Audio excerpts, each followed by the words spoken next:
Hello, in this tutorial we're going to show you 3 examples using the Excel Xlookup feature. We're first starting with a very basic example of Xlookup. Here we're looking for Sandra Lang's department. So we will type in the green area equal Xlookup. Click on Sandra's name as this is your lookup value or who are you looking for. Next, we will select the column where the lookup value is among the others, column B in this example. Now the return value is basically saying what value do you want back? In this case, we want the department. Remember that unlike the VLOOKUP, I don't need to select the entire tables or add the index value.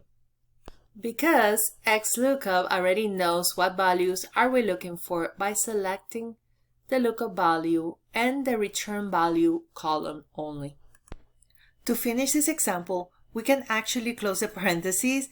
By default, Xlookup searches for an exact match and from top to bottom or last to first if we want to.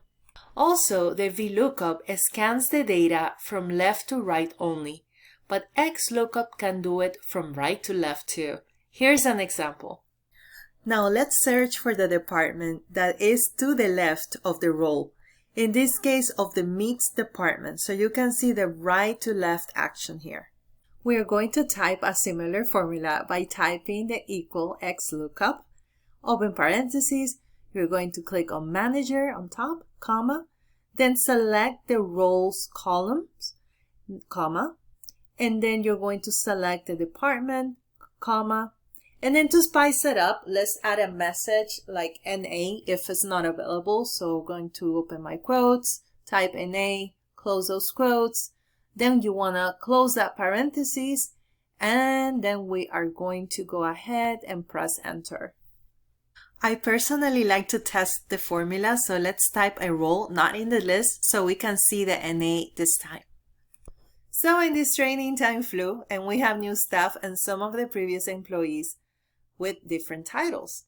So we will go ahead and get the most recent role for Ava Logan.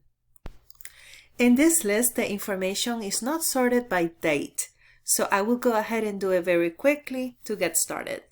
Let's select anywhere inside the Hire Date column, go to the Home tab and then press Sort from oldest to newest on the upper right hand corner of the Home tab. Let's get Ava's latest role by typing equal Xlookup, open parentheses, select her name up top, then type comma, then we're going to select the column with all the names, then another comma, then the columns with all of the roles that we're looking for. There you go, you have a comma. Then I'm going to also type the equal NA. So in case the name is not available, I'm going to type my comma, 0, and then -1, close parentheses, and enter. Notice that this time we type 0 to indicate this is an exact match, and -1 will let us search from last to first. Let's do another example with Lucy Chan. But this time we are displaying both the department and the role. So we're going to type our Xlookup, we're going to open parentheses, then we are going to click on her name, then you guessed it, another comma, and we're going to select the name column. So as you see, this time I'm actually selecting in the next section D12 to E24, that is the department and the role columns both at the same time. Of course, I'm adding my NA message if it's not available and 0 for exact match. The -1 that we just saw there is actually for from last to top. From basically we're doing a reverse search in these records. Let's go over the wildcard search in Xlookup.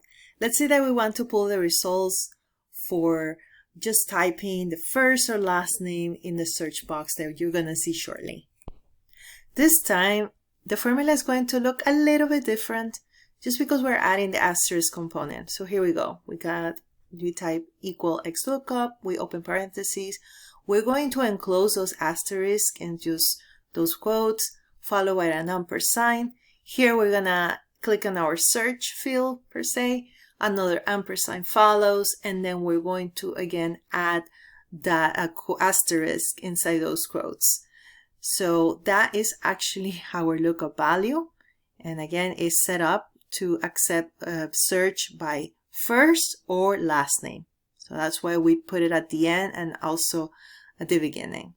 I'm selecting now my columns. Okay, the next part of the formula, which are the name columns. Where am I looking this value at? And then what do I want in return? That is the salary column that you see that I'm highlighting, because that's what actually I want to have in my salary result box. And let's see. So followed by the comma, then we are going to actually add our NA message. And very important here, we're going to select this time the number 2. Wildcard character match, very different from VLOOKUP. And now to conclude, I'm going to search from first to last. That's have it as a default.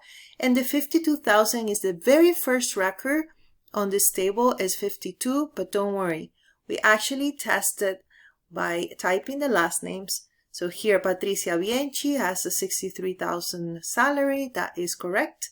So we're going to continue with Lucy Chan. Lucy 54, perfect.